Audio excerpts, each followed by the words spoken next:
Ito yung avance natin ngayon, for release na. So, ending 6 Wednesday, dapat ma-release natin siya before 5 kasi tuning na siya.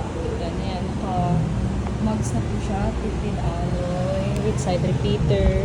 Tapos yung door handle natin, body color na siya. Ito naman yung sa control panels. Yan. All power, retractable side mirror, auto fold. May speed sensing din siya. Above 40 kilometers. Nag-ano na siya.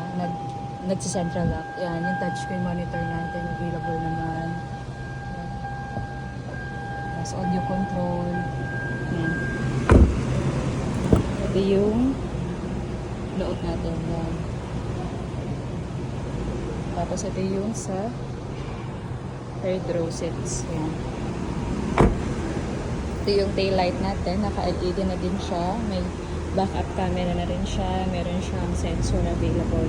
Yung likod niya.